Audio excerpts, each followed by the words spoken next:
it was really trying on their bodies for a lot of stuff with it. Imagine a mock hanging that you had to go through with that, or literally being buried alive, and the mental and physical pressure that's going to put onto your body and whatnot, or making it so that way you have to hold your breath underwater for a certain amount of time in order to make that happen.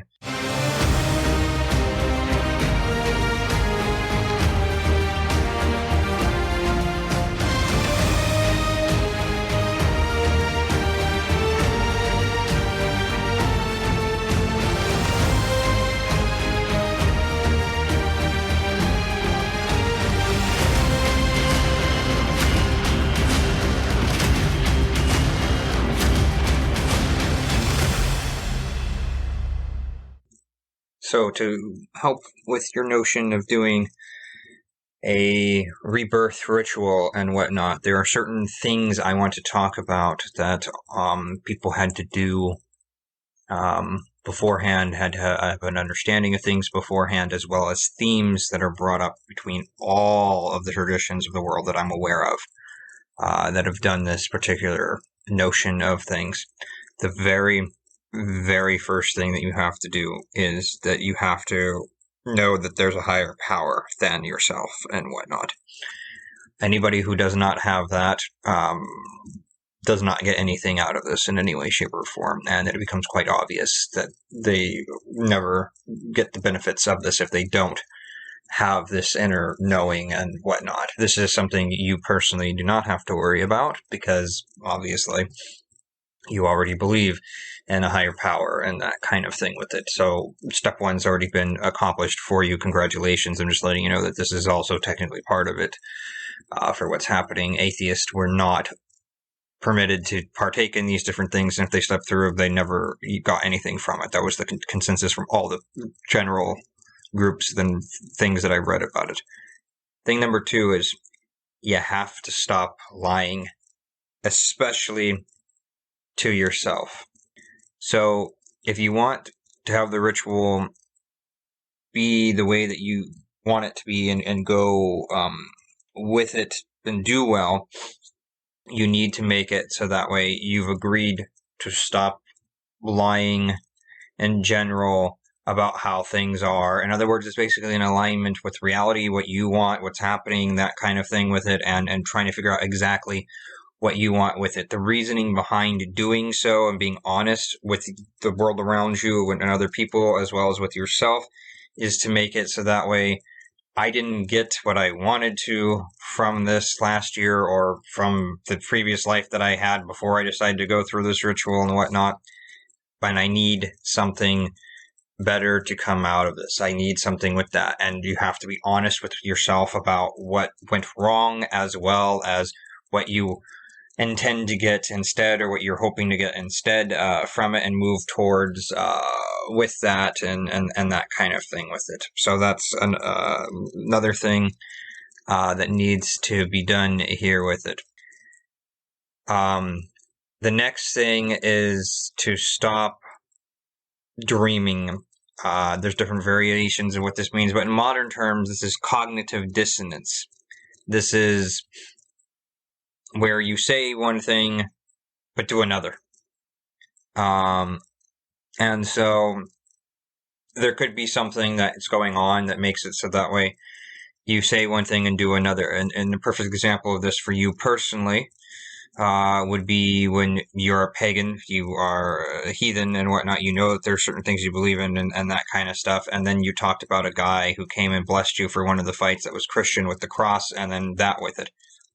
The notion of this is where your beliefs are and what you want to do with it, and then taking up something that is not good for you and what you believe in and whatnot, that action could be what causes all of the stuff with your fights specifically to go on with it. I'm not saying it is the case. That's something for you to deep dive personally and be honest about, like we talked about in the second step here for what's going on. But that's a version of cognitive dissonance for what's happening, where you have one thing and say you do believe all these things over here and do another.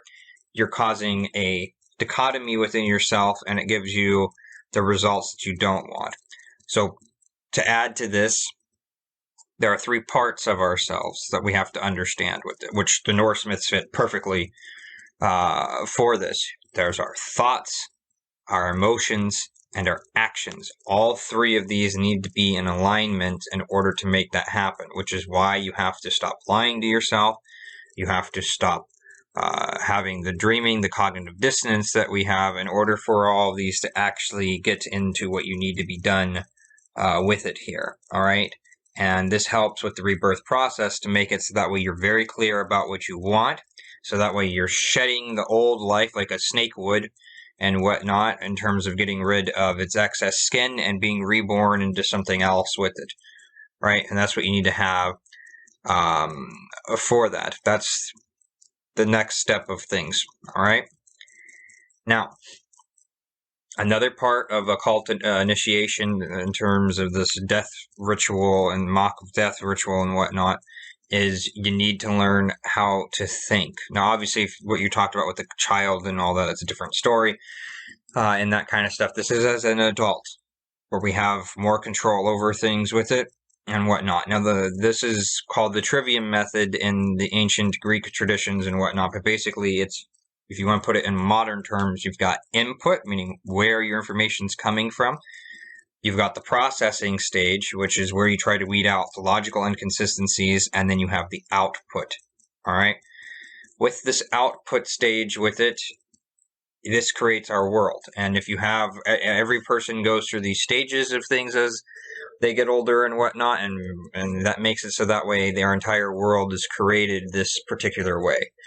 And so it all starts with the information, which is why tyrants of every age target the first stage of things with censorship, because if they make that happen, they've already produced the outcome that they want from the get-go, and that kind of stuff. How we use this for our particular stuff here, though, in order to go through this initiation, to go through this rebirth ritual and whatnot, is to make it so that way we weed out any logical inconsistencies about the stuff that we say that we don't want anymore and what we do want, and make sure that there isn't anything. We stop the cognitive dissonance between the two. We make sure everything's in alignment beforehand. Doing all these steps ahead of time, and as well as believing in a higher power, is basically purging ourselves of all the BS that happened to it on us on a mental state beforehand. And we're going through an entire process of doing so that needs to be done for that. So then the next stage of things is you got to live in the present moment. So the more you can live in the present moment, the less the past can deal with it, whatnot, and the less you project the past onto the future for what's going on here. Now, obviously, we need to use it for technical knowledge, say like how to drive a car as an example. I pick up that, but the moment I'm stopped driving a car, I'm not thinking about driving a car anymore, and I don't need that knowledge anymore that's sitting there with it. That's not what I'm talking about here. We're talking about knowledge that was really trying on their bodies for a lot of stuff with it. Imagine a mock hanging that you had to go through with that, or literally being buried alive, and the mental and physical pressure that's going to put onto your body and whatnot, or making it so that way you have to hold your breath underwater for a certain amount of time in order to make that happen, birth and whatnot. If you do not commit to the moment and go through these other things properly, as discussed, you will not make it so that way you do what needs to be done and whatnot. And you might get mixed results from it or no results whatsoever. Typically, you won't get negative results if you do it in good faith, which obviously I know you intend to do. If you, that's just how it plays out for that. And then the next step is that you need to have the physical body activated. And these types of rituals and whatnot, at least in ancient time periods, I don't know how much it was in modern time periods or what it is, if they're still even being practiced in the real way that our ancient forebearers actually did and whatnot. They needed to make it so that way it was really trying on their bodies for a lot of stuff with it. Imagine a mock hanging that you had to go through with that, or literally being buried alive, and the mental and physical pressure that's going to put onto your body and whatnot, or making it so that way you have to hold your breath underwater for a certain amount of time in order to make that happen.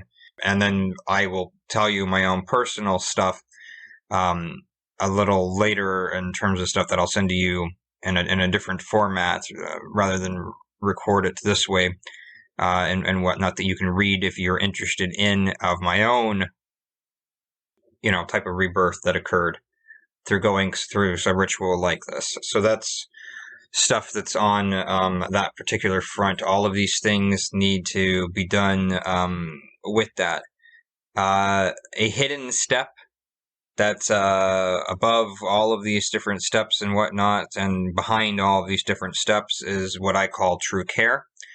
And that's where you have to really, truly be behind the notion of everything, really giving your heart, soul, spirit, whatever you want to call it, into it. Imagine the good imagery of this is you need to have your heart as light as a feather, with like Anubis holding the scales up and whatnot. I know it's not, pagan. I know that it's not Norse paganism, but that imagery of your consciousness being that light you need to have in order for this to be as successful as possible, and as plausible for it, and to have the most benefits and the effects that were going on with this and whatnot. This is actually what I'm working on right now, is a book that has to do with all this stuff on it. It's me. It's very similar to like the hero's journey that Joseph Campbell did, except I'm calling it the initiate's journey, and I have my own version of things that I'm working on towards with it. And a lot of the stuff that I'm doing is about this, and I'm hoping to have the book come out sometime March or April of this next year, and whatnot. So a lot of the stuff is tying into with this right now for what's going on. Anyway, there are other important aspects and themes that are going on with all this. It's not just about going through the hole that you pointed out, or going into the water, or even the purging of everything that we've talked about here and making sure everything's good the way that it needs to be done. In terms of that, there's other symbolic acts that you can do ahead of time. All those things are good, like with the dolmens that you brought up. None of that I'm detracting from. All that is true, all that's valid, all that's other stuff. I'm giving other layers of themes here in this next section to give food for thought for what's going on. A lot of these rituals were tied also to the heliacal rising of either Sirius or the heliacal rising of Venus. And whatnot. Both have to do with enlightenment and knowledge and things of this particular nature, and various different pagan and occult traditions for where it comes from, and makes it so that way you have illumination that goes along with this. Also, most of these rituals in terms of isolating yourself and burying yourself alive and whatnot and all that aren't supposed to just be done on one particular day. It's supposed to be a minimum of 3 days, and a lot of times up to 9 days for what's going on. Maria and her work on the maiden with the mead and a temple at Uppsala and that kind of stuff, with there being some sort of mystery cult tradition and kind of a rebirth notion and idea and that kind of stuff, dovetails perfectly with my research. I thought these traditions died out,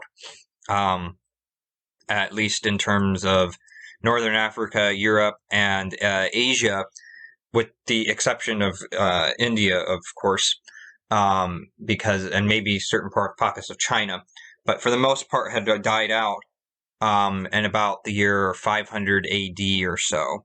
It is quite clear after reading her work and knowing the differences of things with me and myself for what's going on here, and my own research and stuff with it, that these traditions continued onward in Europe through the Viking Age, and it was done with the maiden with the mead. as it's called, and whatnot. And so just put that out there for whatever that's worth to you. Maybe nothing, maybe everything for what's going on. To add to these things with it, typically north and east is the direction in which you want to be facing in almost all the traditions that there are in the world. It is associated with illumination and enlightenment and a spiritual rejuvenation from the occult standpoint. Once again, every single one of them has to do with something with the earth and the underworld and or water, which also represents transformation and reflection and all these other things that go along with that. Each culture has their own variation of this. You have the pyramid texts for ancient Egypt. You have some of the initiations and rituals in the Poetic Edda that have survived that go on with things with it that, again, she's touched on. Maria has touched on quite a bit. You have various different things that show up in the Celtic traditions, whatever. The point is, it's all over the world. And each has their own variation of things with it, but it's a shamanic journey that you are taking, basically, a journey of one with it. And I want to dovetail with Freemasonry here for a moment in order to kind of show you some of the stuff, at least in its original form. I'm not talking about what it's become now. I don't know. I'm not part of the Masonic temples in any way, shape, or form. But they have their own rituals that survive through the Templars and all the way up through stuff with it. And one of them has to do with Hiram Abiff, who is a fake mythological figure that's just there for allegorical purposes. And his name, literally, if you break it down, High Ram Above. And I'm bringing this up because this is where the Yule book comes in and the traditions that are with that, and goats representing reincarnation and rebirth, also having to do with the sign of Sagittarius. And Capricorn, and whatnot. And that's where all these type of things come together, being pulled from it. It's also part of the Norse traditions, as you very much know. And so here's another aspect that's playing out. With that, you can see this with everywhere and all, that all the traditions for it, and they would go, most of these places that were these rituals partook, including the dolmens, including the hypogeum, and including the pyramid, the Great Pyramid, and whatnot. The burial mounds, whatever. This was sometimes referred to as the bridal chamber. Okay? And so that gives us a lot of hints for things already. You have Odin, who is the spirit, and he is trying to seek out Freya / Frigg, depending upon, which one you want to look at and whatnot. Even Idun, because all of the female Disir come together into one, and they all have representation of things with it. And so you are awakening your personal Norn, your Valkyria, your Fugir, for what's going on with it by doing so, and you are making it so that way you are having a true rebirth experience, to where you're not having your personal Norn make it so that way it weaves random fates for you. You're making it so that way it's weaving active fates for you. And that things are going on in a particular point of view for what's happening. And part of how we can do this in a not just ritualistic sense, but also in a real world sense, is nature is a far better planner than you and I or anybody else will be. And we just have to figure out what we stand for, what we actually truly believe in, what's most important to us. And by doing so, we go and we make it so that way we only have to choose the best and most important course of action for us in any given moment. So if we have a North Star, let's say, something we believe in, whatever that is, and we go towards that, it doesn't matter which way the river bends and turns and what fate throws at us. We make it so that way we have the best. If we choose the best option for us, if it's like a river, most people, they're a river that doesn't have a rudder because they don't know where they're going, what they're doing. So they crash into everything and they have to take whatever life throws into us. But if you go through this process of stop lying to yourself, stopping the cognitive dissonance, understanding how to think and where to get stuff, living in the present moment, believing in a higher power, having our activated physical body and whatnot, going through this ritualistic thing of it and making sure that we choose the best course of action for us based upon what our higher principles and beliefs are at every step of the way with it, then we will be able to navigate the river of life no matter what it throws at us, and we will choose the very best possible course of action for ourselves, which makes it so that way we will live the very best possible lives for ourselves. This is the wisdom that's hidden inside of the ancient mystery school traditions and ancient occults and whatnot that are there for that. And I know I'm kind of going all over the place with this here, but I'm trying to bring up everything that's going on with it here. Another time period that a lot of places did it were actually done also on the equinoxes that they would do this for, not just the solstices. And the whole idea of the bridal chamber is that you're marrying yourself and that you're getting in touch with your soul and letting it do things for you and whatnot and connecting with it directly.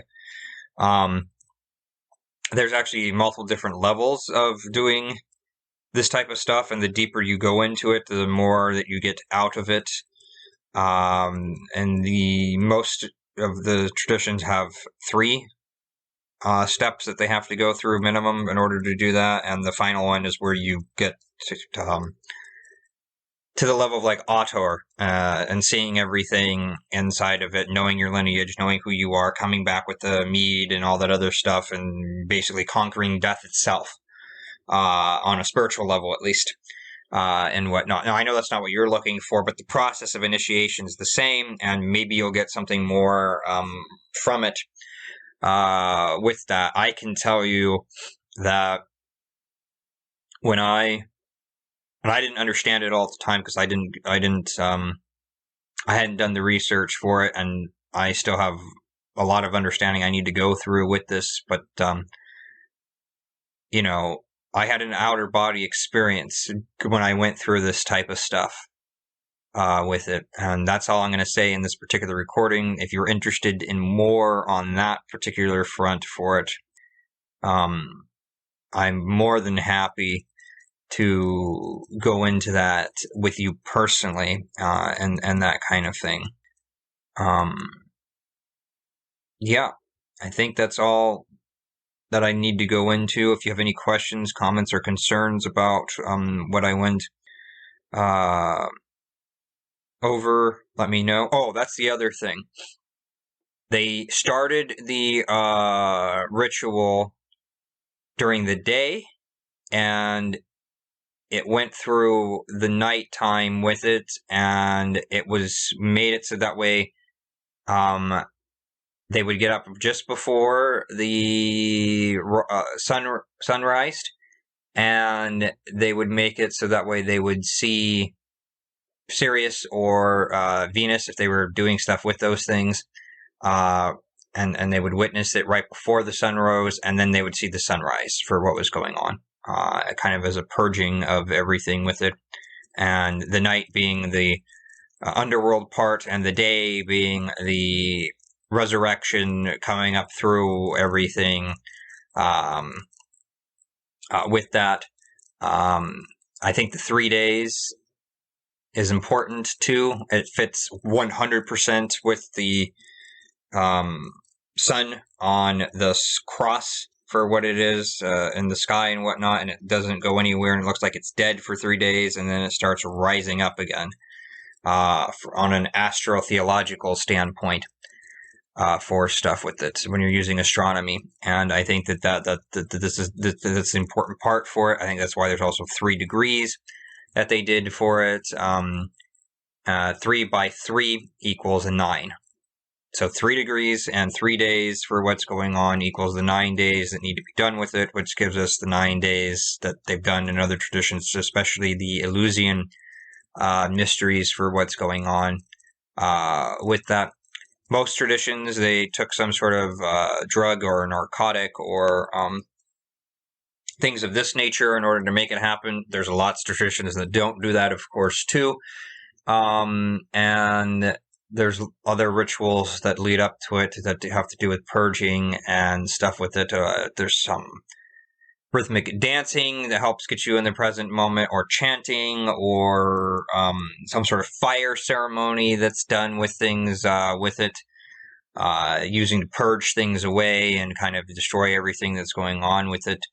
It's not just as simple as going in to the ocean, getting in the fetal position, and just letting it do stuff for a little bit and whatnot, or burying yourself in the sand for a little bit, or any of those other things with it. Again, if you're trying to cure a child of these things, like you mentioned, that's a completely different thing, or the child is in a separate category of things with it. We are talking about a rebirth ritual when you are older and whatnot, and it takes longer to reset your mind, so to speak, and whatnot. There's much more to it. There's much higher levels of gnosis that need to be represented and that kind of thing. And this is where I'll leave off with that. If you have any questions, this is getting longer than I anticipated it would be. I hope this is helpful, that you can take kernels of truth and wisdom from it and make it so that way you gain something from this and whatnot, and that it is a boon in your quest for doing things.